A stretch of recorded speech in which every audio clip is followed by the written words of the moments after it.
সূরা কাহফ আপনাকে এই গল্প কেন শিক্ষা দিচ্ছে? একটু মনোযোগ দেন। সূরা কাহফে আপনাকে এই গল্পটা কেন দেয়া হচ্ছে, কেন শিক্ষা দেয়া হচ্ছে? কারণ সূরা কাহফ এর মাধ্যমে আপনি কিভাবে দাজ্জালের ফিতনা থেকে বাঁচবেন সেটা আপনি এক চোখ দিয়ে বুঝতে পারবেন না। আপনাকে আগে খিদির হতে হবে, তারপরে বুঝতে পারবেন। আমি কি বুঝাতে পারছি ভাই? আগে আমাদেরকে খিদির আলাইহিস সালামের মতো হতে হবে, দুই চোখওয়ালা, যার শুধু বাইরের চোখ ছিল না, ভিতরের চোখও ছিল, এবং জীবন্ত কলব ছিল, কলবে নূর ছিল, অনেক দূর পর্যন্ত দেখতে পারতেন কি হচ্ছে সামনে, কি হতে যাচ্ছে।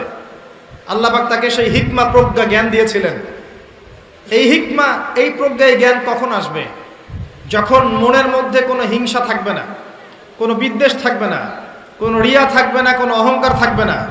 যখন মনের মধ্যে স্বচ্ছতা থাকবে, পরিচ্ছন্নতা থাকবে, দুনিয়ার পূজা থাকবে না, পরকাল কেন্দ্রিক চিন্তা ভাবনা থাকবে, বেশি বেশি কোরআন তেলাওয়াত করবে, বেশি বেশি আল্লাহ জিকির করবে, বেশি বেশি আল্লাহর জিকিরে জিহ্বাকে সিক্ত রাখবে, কলবকে পরিষ্কার রাখবে, নূরওয়ালা মানুষের কাছে গিয়ে পড়ে থাকবে, তখন গিয়ে কলব জীবিত হবে, তার আগে হবে না। আমি মনে হয় বুঝাতে পারছি না। যখন এরকম হবে কলবের অবস্থা, তখন আপনি ইনশাআল্লাহ দুই চোখ দিয়ে দেখতে পারবেন ইনশাআল্লাহ তাআলা। তখন বুঝবেন কি কারণে সূরা কাহফ আপনাকে দাজ্জালের ফিতনা থেকে বাঁচাবে। এখন আমি যদি আপনাকে প্রশ্ন করি সূরা কাহফের মধ্যে কি আছে যা আপনাকে মাসিহুদ দাজ্জালের ফিতনা থেকে বাঁচাতে পারে, কি উত্তর দিবেন? কে উত্তর দিতে পারবেন বলেন? সূরা কাহফের মধ্যে কি এমন আছে যা আপনাকে মাসিহুদ দাজ্জালের ফিতনা থেকে বাঁচাবে? কে উত্তর দিতে পারবেন? বলেন বলেন, সাহস করেন। কি আছে? অন্য সূরায় কি নেই? এখানে কি আছে স্পেশাল যে আপনাকে মাসিহুদ দাজ্জালের ফিতনা থেকে বাঁচাবে? নবীজি বলেছেন গ্যারান্টি। প্রথম 10 আয়াত, শেষ 10 আয়াত মুখস্থ করেন, আপনাকে দাজ্জালের ফিতনা থেকে বাঁচানো হবে। আপনার জীবদ্দশায় দাজ্জাল বের হলেও আল্লাহ আপনাকে বাঁচাবে। কি আছে এই সূরায়? আচ্ছা, বাসায় গিয়ে খুঁজেন, গবেষণা করেন, চিন্তা করেন কি আছে। আমি একটা ক্লু দিচ্ছি। আসহাবুল কাহফ, এই গুহাবাসী, এই 7 জন বা 9 জন যুবক, তাদের গল্পের মধ্যে সেই শিক্ষা আছে, সেই কারণ আছে, যেই কারণ আপনাকে দাজ্জালের ফিতনা থেকে বাঁচাবে সূরা কাহফের মাধ্যমে। বাকিটা আপনি খুঁজে নিতে পারবেন? সাহস নাই?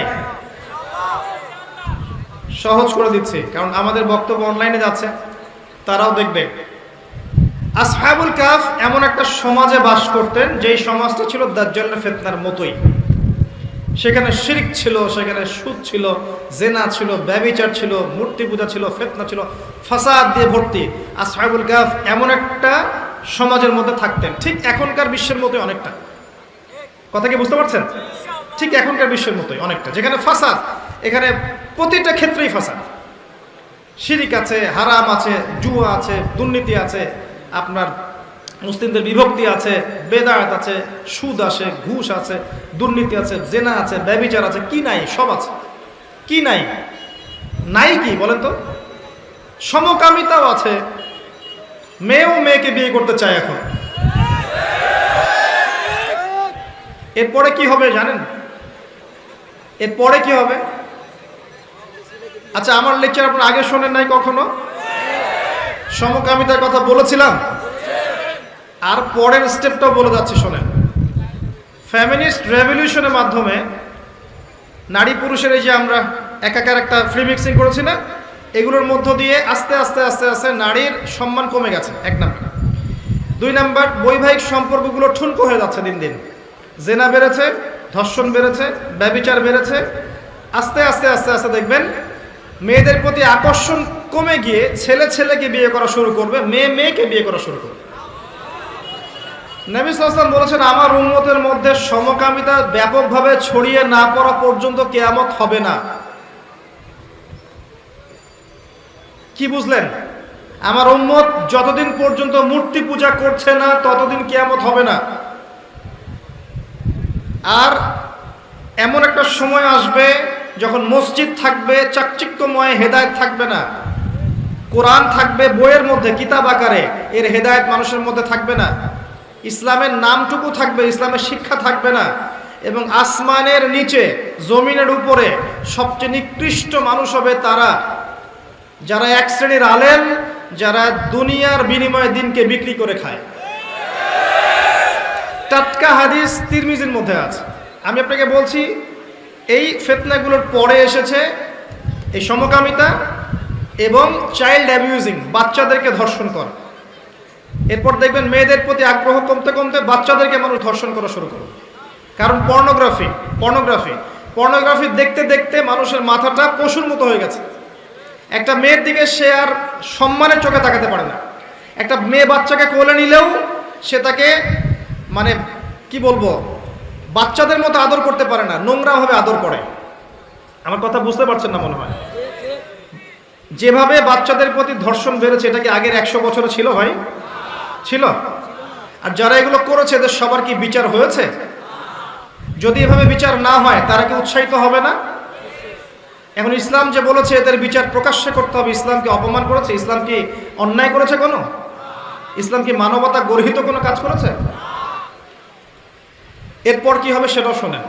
চাইল্ড অ্যাবিউজিং বাড়বে, তারপরে আসবে, এটা বলতে আমার ঘৃণা লাগছে কিন্তু এটা হবে, এটা আপনি লিখে রাখতে পারেন ইনশাআল্লাহ। ওয়া মা তাওফীকি ইল্লা বিল্লাহ আলাইহি তাওয়াক্কালতু ওয়া ইলাইহি উনীব। আমি আল্লাহর প্রতি তাওয়াক্কুল করে কথা বলছি, ভুল হলে আমার পক্ষ থেকে, সঠিক হলে আল্লাহর পক্ষ থেকে। মানুষ জীবজন্তুর সাথে জেনা করা শুরু করবে।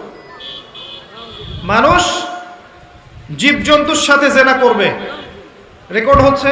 আজকে থেকে 5 বছর পরে দেখে নিতে পারো ইনশাআল্লাহ তাআলা। আল্লাহু আলাম। আমি ভবিষ্যৎ বক্তা নই। বর্তমান সম্পর্কে যারা ওয়াকেফ হাল নয় তাদের কাছে বর্তমানকে মনে হয় ভবিষ্যৎ। যারা বর্তমান সম্পর্কে ওয়াকেফ হাল তারা বুঝতে পারবে এগুলো ভবিষ্যৎবাণী নয়, এগুলো বর্তমান চলছে। আসেন ওইদিকে আমরা না যাই।